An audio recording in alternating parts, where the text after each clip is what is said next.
The time has finally come. San Francisco has hired their next defensive coordinator after firing Steve Wilks, a somewhat controversial opinion to say the least. The replacement? Nick Sorensen. This will be his first time as defensive coordinator, but he joined San Francisco in 2022 as defensive assistant coach, and last year he was promoted to the defensive pass game specialist and nickels coach.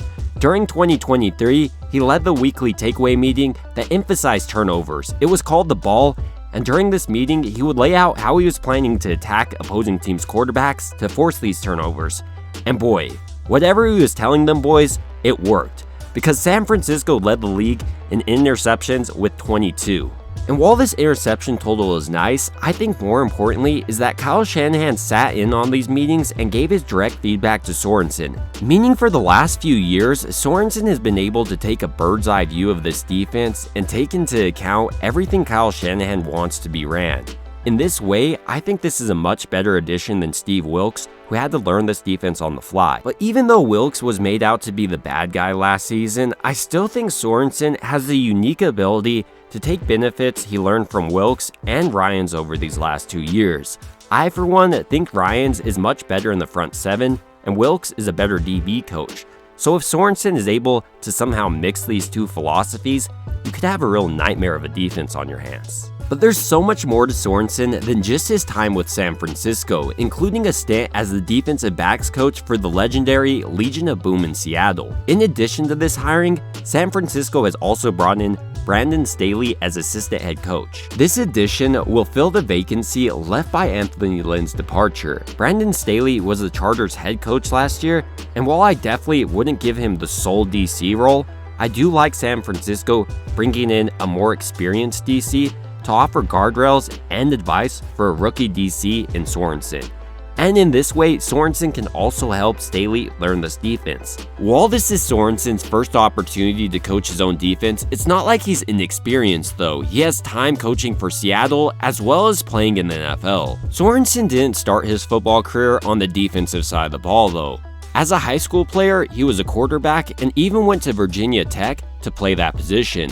But Michael Vick was his teammate, so he decided to play safety and linebacker, and he was pretty good. During his final 2 seasons, he was able to amass over 100 tackles, 10 tackles for loss, 4 sacks, and an interception. And while that wasn't enough to be drafted, it did end up being enough for Sorensen to end up on an NFL roster, signing with the Miami Dolphins before later signing with the Rams for 2 years, then joining Jacksonville for 4, and then Cleveland for 4. During his NFL career, Sorensen played in the defensive backfield, but truly made a name for himself as a special team standout. After the injuries did start to rack up for Sorensen though, in 2010, after 10 years in the league, he did decide to retire, but still having the football itch, Sorensen was working as an analyst for Channel 3 in Cleveland all the way up until 2012. After wrapping up this media career in 2012, Sorensen received his first opportunity to coach in the NFL, and similar to his playing days, his first opportunity came on the special team side of the ball, where he coached the Seattle special teams unit in 2013 all the way up until 2016, until he served as assistant defensive back coach before being promoted once again in 2017, where he took over as secondary coach for the legendary Legion of Boom.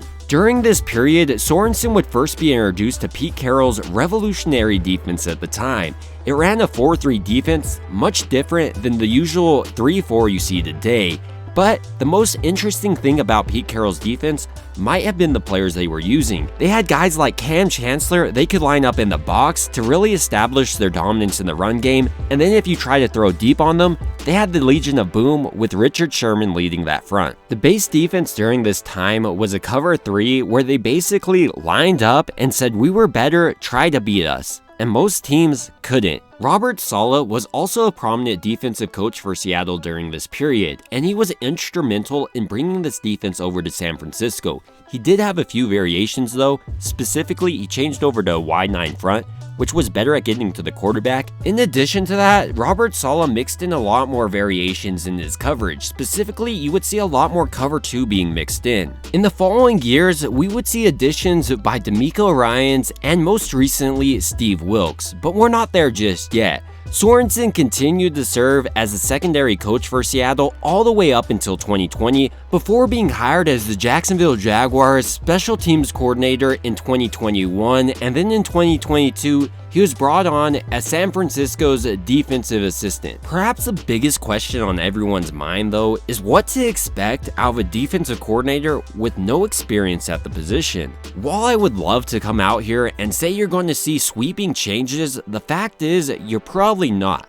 Rather, you're going to see a return back to the basics. And that's not necessarily a bad thing for a defense who's one of the more talented fronts across the entire league. So unlike Wilks, I wouldn't be expecting high-risk plays like running cover 0 before the end of a half. Rather, I think he's going to return to what worked with DeMeco Ryans, focusing on stopping the run game, and then everything will go from there. One way in which Ryans was able to stop opposing teams' rushing attack is the utilization of slants and coaching up his backers of how to properly fill holes. Ryans also didn't bring too many blitzes, meaning his players were never too out of position. Ryans' background as a linebackers coach also helped him coach up players like Jimmy Ward to take on blocks like this. With such a stiff run support, this led many teams into second and third and long situations, meaning San Francisco's defensive front could finally get to quarterbacks. And in addition to that, San Francisco mixed in a lot of zone coverages to confuse those quarterbacks. Because San Francisco was able to stop most teams' rushing attack under Ryans, that meant they were able to keep 2 safeties back, which honestly is a clear edge in the passing game in which you can mix up coverages like cover 4, cover 2, cover 1.